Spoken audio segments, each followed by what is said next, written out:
Sir Maharashtra పోలీసులు తమన్నా గారికి నోటీసులు ఇవ్వడం జరిగింది. అదేవిధంగా రేపు ఎల్లుండో అరెస్ట్ చేసే అవకాశాలు కూడా ఉన్నాయంట. అసలు ఆమె ఏం తప్పు చేసింది సార్? ఇది ఐపీఎల్ మ్యాచ్‌లో తతంగం ఏదో నడుస్తుంది. అంటే వాస్తవానికి ఒకప్పుడు మ్యాచ్‌లు అంటే star sports, ESPN, 10 star live ఇలా ఉండేవి కదా.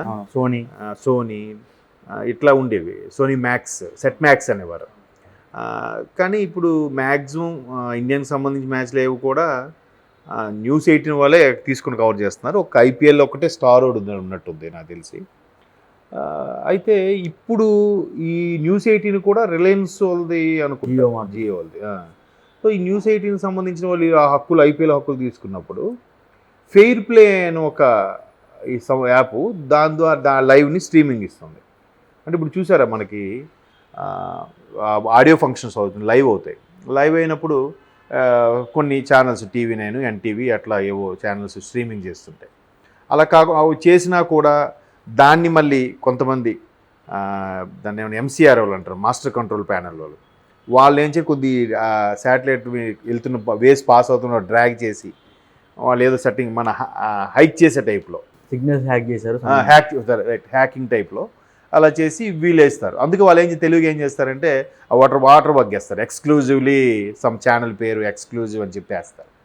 సో అట్లాగా వేసుకునేటప్పుడు ఎవరైనా వాడితే అప్పుడు వాడి మీద కేసు వేయచ్చు అనే ఉద్దేశంలో అట్లా వేస్తారు.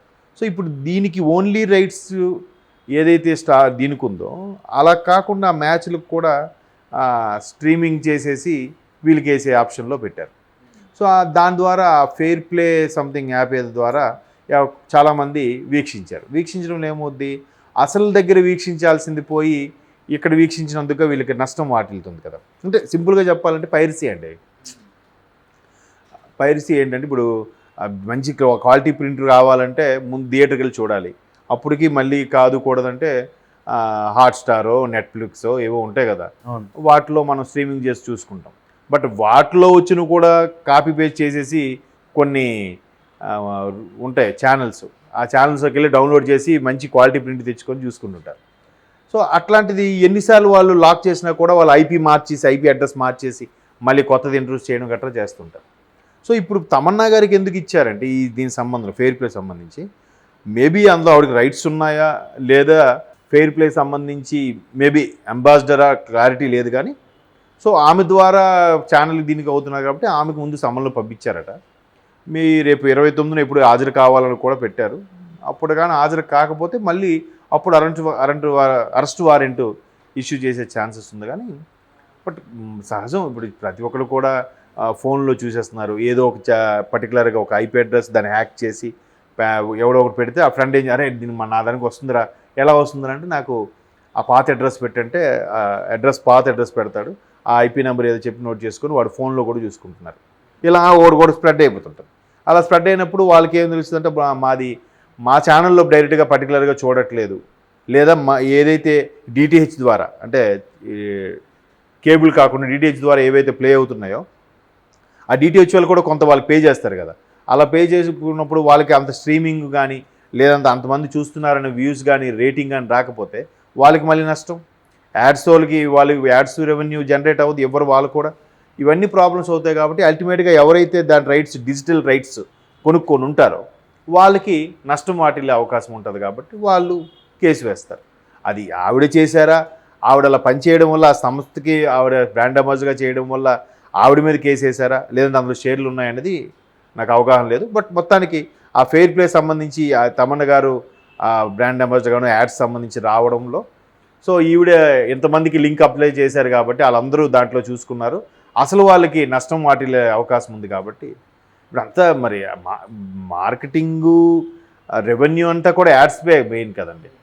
తర్వాత ఏ థియేటర్లు ఏ సిటీలో అయితే ఆ సిటీకి సంబంధించిన టికెట్స్ ఆ సేల్ అయితే కొంత అక్కడ ఉండే క్రికెట్ క్లబ్కి, కొంత బీసీసీఐకి వెళ్తుంది.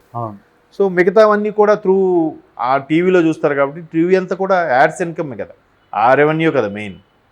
సో అందుకు వీళ్ళు బాగా కొన్ని కోట్లలో నష్టం వచ్చింది అన్నట్టుగా పోలీసులకి ఫిర్యాదు చేయడం, పోలీసులు తమన్నా గారి మీద యాక్షన్ తీసుకునేలాగా రేపు 28, 29 రమ్మని అన్నట్టు గుర్తు, 29 అనుకుంటా. అప్పుడు కూడా వెళ్ళకపోతే ఇంకో వాయిదా ఇది చెప్తారు.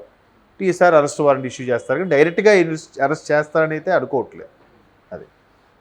సో అందుకని ఇలాంటి అంశాలు వస్తాయి. మేబీ ఈవిడ షేర్ హోల్డర్ కూడా అయ్యుండొచ్చేమో. ఇప్పుడు ఐపీఎల్ మ్యాచ్లు కొనుక్కున్నట్టుగానే ఇవాళ రేపు సెలబ్రిటీలు అందరూ కూడా ఏదో బిజినెస్ పెట్టుకుంటున్నారు, హోటల్ బిజినెస్ అని, లేదా యాప్స్ సంబంధించిందని, లేదా సాఫ్ట్వేర్ రంగంలో పెట్టుబడులు పెట్టడం, ఇలా రకరకాలుగా చేస్తున్నారు. సో అలా చేసినప్పుడు ఏంటంటే వాళ్ళకి ఏమాత్రం ఇది ఉన్నా అందులో ఫస్ట్ ఎవరున్నారు, సెలబ్రిటీ ఎవరున్నారు, వాళ్ళని ముందు పట్టుకొని లాక్ చేసేలాగా ప్లాన్ చేస్తారు. వాళ్ళని పట్టుకుంటే మిగతా తీగలాగితే డొంకంతా కదులుతుంది కదా అనే ఉద్దేశంలో లాగుతారు. చూద్దాం మరి ఇది ఒక రకంగా సైబర్ క్రైమ్లోకి వస్తుందా, లేదంటే ఈ హ్యాకింగ్ వల్ల అలాంటి దానికి సపరేట్మైన చట్టంగా ఉంటే కనుక దాని పరిధిలోకి వస్తుందా అనేది చూడాలి. కొంతమంది తమన్నా గారు హాజరవ్వమని టైంకి అవుతారో లేదో కూడా చెప్పలేం. ఎందుకంటే నా ప్రమేయం లేదని ఆవిడ అన్నా అనుకోండి, ఒకవేళ నా కింద స్థాయి ఎవడో హ్యాక్ చేసినా, ఒకవేళ ఆవిడ పార్ట్నర్ అనుకుందాం కాసేపు, కింద స్థాయి ఎవడో హ్యాక్ చేసినా కూడా నాకు తెలియదు ఆ ఎంప్లాయ్ ఎందుకు చేశాడో నేనేం చెప్పలేదు వాళ్ళకి అని అంటారు. దీనికైనా అఫీషియల్ మెయిల్ అఫీషియల్గా ఫోన్ చేసి చెప్తేనే కదా ఉంటుంది. సో అట్లా కూడా అవుతుంది.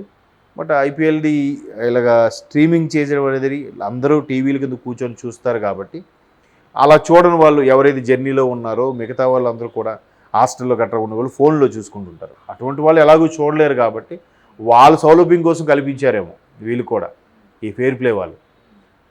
మొత్తం మీద అదేదో అంటారండి, శతకోటి దరిద్రాలకి అనంత కోటి ఉపాయాలు అన్నట్టుగా ప్రతి ఒక్కటి ఏది కనిపెట్టినా దానికి తగ్గట్టుగా మళ్ళీ ఎవడో కూడా కీ పాయింట్ కొనుక్కోవడం, లాక్ ఓపెన్ చేసే పాయింట్ కొనుక్కోవడం, దాన్ని మళ్ళీ జనాల్లోకి రిలీజ్ చేసేయడం, అట్లా చాలా సందర్భాలు జరుగుతున్నాయి కూడా. చూద్దాం మరి ఇది అంశం ఎంతవరకు వెళ్తుంది అనేది మనం చెప్పలేం.